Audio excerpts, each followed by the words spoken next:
Bro, lu bisa hilang kayak Jack Ma dihajar si Jinping karena lu sisa manusia yang menentang dan menantang terang-terangan ekspansi komunis Tiongkok yang pakai pendekatan ekonomi setelah Trump ditaklukkan globalis. Lu target berikutnya. Ini mungkin kalimat terdengar nadanya bercanda yang diucapkan mitra saya sambil makan siang di Kayon Ubud 2 minggu yang lalu. Namun sesungguhnya kalimat panjang tersebut bukan candaan. Dia mengucapkan dengan serius. Banyak orang tidak percaya bahwa economic approach adalah cara soft power menaklukkan banyak wilayah dalam ekspansi menaklukkan sebuah negara yang ada dalam buku di Lemhanas yang diajari dengan istilah kolonialisasi 5.0.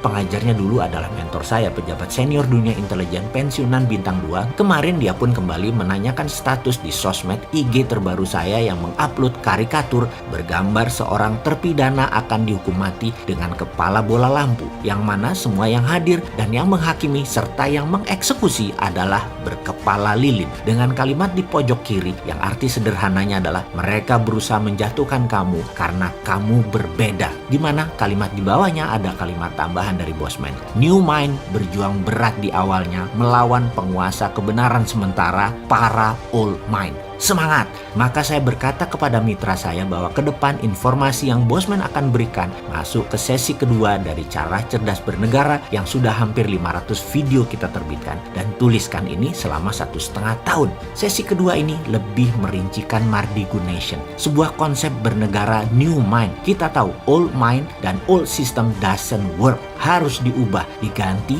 diperbaharui. Untuk proses itu semua, yaitu sebelum perubahan terjadi, maka harus ada ABC, awareness before changes. Changes, perubahan tidak mungkin ada tanpa diawali dengan awareness atau kesadaran. 500 informasi video awal adalah awareness-nya dan seri berikutnya adalah perubahannya. Ini akan menantang hegemoni kekuasaan dalam taraf pemahaman atau keilmuan. Namun tidak apa-apa, ini hanya knowledge baru yang penting untuk generasi yang tidak tahu apa itu P4, tidak pernah ditatar bernegara, tidak kenal PMP secara rinci, tidak mengerti sejarah bangsa dan negara Indonesia secara detail, memahami pondasi negara Undang-Undang 45 dan Pancasila tidak juga paham, diberikan informasi kekinian oleh kita dengan gaya populer, dan ini akan berlanjut 500 video ke depan. Kita mulai dengan kemungkinan video ini di take down atau serial-serial berikutnya di take down. Maka hal itu bisa terjadi bahkan oleh pusatnya IG, FB, YouTube yang melakukannya atas perintah globalis. Mungkin saja globalis sangat anti gerakan patriotik nasionalis. Rencana mereka mau buat negara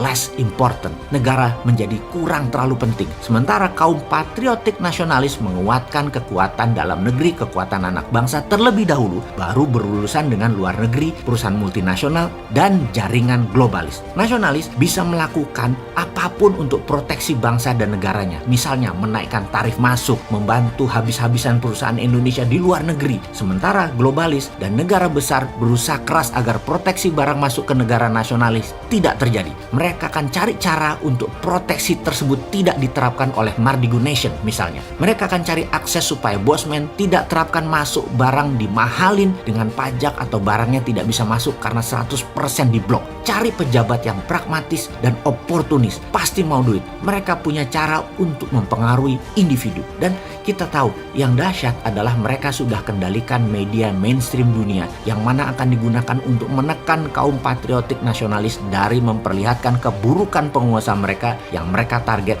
karena tidak nurut, lalu memperlihatkan kebaikan produk mereka dan manfaat kerjasama dengan globalis tersebut. Berulang-ulang melalui media mainstream dunia yang di setiap negara mereka punya relay penyambung beritanya. Lihat saja media utama di Indonesia selalu merelay apa perpanjangan tangan media mainstream dunia di dalam memberitakan sebuah informasi. Tidak akan mungkin punya jurnalis di semua negara lalu melakukan reporting langsung atau analisa langsung. Mahal bos. Enaknya merelay, menyambungkan berita utama dunia yang hanya ditranslate mentah-mentah bahasanya. Jadi kalau mereka ingin COVID misalnya diberitakan menakutkan, di Italia ada lockdown menakutkan, di Wuhan orang bertumbangan di jalan bagaikan zombie, mereka bisa putar di mana-mana seperti di awal tahun 2020 kemarin, dan segera seluruh dunia menyebarkan berita ini dan menakut-nakuti seluruh dunia dengan cara yang sama. Sekarang Trump rubuh dan berita COVID menjadi lokalan. COVID menjadi pandemi berhasil hilang karena pemerintah setempat pintar. Kalau tak terkendali ya karena cara cara pengelola pandemiknya salah. Tapi pelepasan COVID pertama dan niat mereka kendalikan dunia saat ini sudah selesai. Tujuan mereka sudah tercapai. Mereka saat ini memanen hasilnya. Itulah masalah patriotik nasionalis yang berhadapan dengan negara besar, negara superpower, dan globalis. Jadi kita bagaimana? Ikuti para globalis dan negara besar, takluk dengan GBHN negara kuasa, atau ikut rencana kerja perusahaan global nasionalis? Kita, kaum patriotis nasionalis Sontoloyo, tidak akan kita lawan mereka semua.